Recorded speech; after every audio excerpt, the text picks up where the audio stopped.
வணக்கம், வாழ்க வளமுடன். வாங்க இன்றைக்கி அமாவாசைக்கு கொத்தமல்லி வடை, மசால் வடை செய்யலாம். Friends, welcome to Food Mom Kitchen. இன்றைக்கி அமாவாசை இல்லைங்களா, அது இல்லாமல் அனுமன் ஜெயந்தி வேறு. இன்றைக்கி ஈவினிங் நம்ம உளுந்து வடை செஞ்சு ஆஞ்சநேயர் படைக்கலாம். இப்போ அதனால் கடலைப்பருப்பு மசால் வடை செய்யலான்ட்டு ஒரு 4 காஞ்ச மிளகா, ஒரு பச்சை மிளகா, ஒரு 2 பூண்டு பல், பார்த்திங்கன்னா கொத்தமல்லி. இன்றைக்கி ஸ்பெஷல் கொத்தமல்லி போட்டு செய்ய போகிறோம். இந்த மாதிரி ஒரு டிப்ஸ் செஞ்சு பாருங்கள், ரொம்ப டேஸ்டியாகவும் இருக்கும், உடம்புக்கும் ஹெல்த்தி. பசங்க தூக்கி எறியாமல் சாப்பிட்ருவாங்க. கொத்தமல்லியில் நிறைய சத்து இருக்குது. இதில் நம்ம சோம்பு, 1 ஸ்பூன் அளவுக்கு சோம்பு போட்டுக்கலாம். சோம்பு ரொம்ப நல்லது உடம்புக்கு. சோம்பு போட்டுட்டோம். வெங்காயம் கட் பண்ணி வச்சுருக்கேன். இதில் பார்த்திங்கன்னா நம்ம அந்த பருப்பெல்லாம் போட்டு மசாலா வடைக்கு குறைன்னு கொஞ்சம் அரைச்சிட்டு வருவோம். இப்போ நம்ம இதை குறைன்னு ஓட்டிட்டு பார்க்கலாங்க மசால் வடைக்கு. இதில் நம்ம கொத்தமல்லியும் வச்சு அரைக்க போகிறோம். ஸ்பெஷல் மசால் வடைக்கு தான் இன்றைக்கி ஸ்பெஷல். பாருங்கள், கொத்தமல்லியும் போட்டு அரைச்சி வச்சுருக்கோம் பச்சை கலராக. இதில் ஒரு புடி கடலைப்பருப்பும் அரைக்காமல் வச்சுருக்கேன். எல்லாத்தையும் இதில் உப்பும் போட்டுட்டேன். நான் உப்பு போட்டதை காட்டில் உப்பும் போட்டாச்சு. காஞ்ச மிளகாய், ஒரு பச்சை மிளகாய் போட்டிருக்கேன். இதில் நம்ம வெங்காயம், ஒரு வெங்காயமும் ஆட் பண்ணிக்கலாம். பூண்டு பல், ஒரு 2 பூண்டு பல் போட்டிருக்கேன். நல்லா பெசரி விட்டுக்கலாம். இப்போ பெருங்காயம் கொஞ்சம் போட்டுக்கலாம். சோம்பு போட்டிருக்கோம், இருந்தாலும் கொஞ்சம் பெருங்காயம் போட்டுக்கலாம். கடலைப்பருப்பு கேஸ்ட்ரிக் ட்ரபிள் இல்லைங்களா, கொஞ்சம் பெருங்காயம். சோம்பு போட்டதால நல்லாயிருக்கும், இருந்தாலும் கொஞ்சம் நம்ம பெருங்காயமும் போட்டுக்கலாம். இதில் இப்போ நம்ம அரிசி மாவு கொஞ்சம் 2 ஸ்பூன் சேர்த்துக்கலாம். ஒரு முறப்பாக கிறிஸ்பியாக இருக்கும்.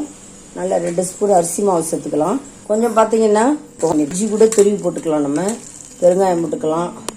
ரொம்ப ஹெல்த்தியான ஒரு மசால் வடைங்க.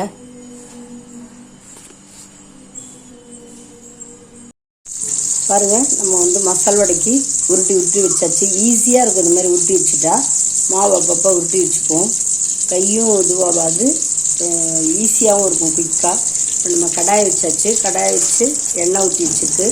நல்லா எண்ணெய் காயட்டும். ஒன்று வடை சுட்டுடலாங்க. ஹெல்த்தியான மசால் வடை. இப்படி கையில் எடுத்து ஒரே ஒரு ப்ரெஸ் பண்ணிவிட்டு நம்ம அப்படி போட்டுற வேண்டியதுதான். உருண்டையாக இருக்கும்போது பார்த்திங்கன்னா இப்படி நம்ம ஒரு ப்ரெஸ் பண்ணிவிட்டு இப்படி போட்டுடலாம். கொஞ்சம் ஃப்ளாட் ஆக்கிட்ட போட்டுடலாம்.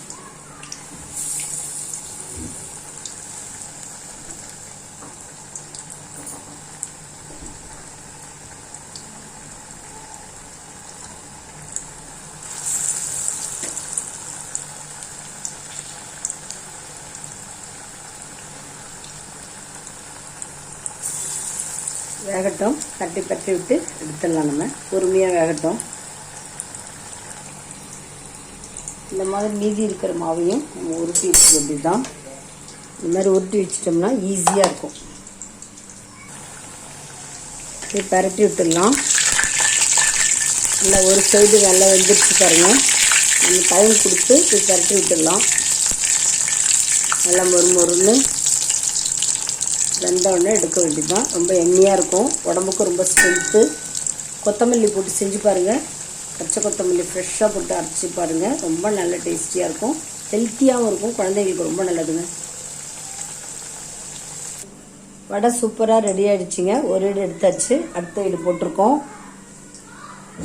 இந்த வடை ரொம்ப ஹெல்த்தியான வடை. செஞ்சு பாருங்கள். இந்த வீடியோ உங்களுக்கு பிடிச்சிருந்துன்னா லைக் பண்ணுங்கள், கமெண்ட் பண்ணுங்கள், ஷேர் பண்ணுங்கள், மறக்காமல் சப்ஸ்கிரைப் பண்ணுங்கள். Thanks for வாட்சிங்க. நம்ம நெக்ஸ்ட் வீடியோவில் பார்க்கலாம். ஹெல்த்தியான மசால் வடை. அடுத்த இடம் நம்ம திருப்பி போட்டுடலாம். ஸ்லோ ஃபயரில் வச்சுருக்கேன், கொஞ்சம் ஹையில் வச்சுட்டு திருப்பி போடலாம்.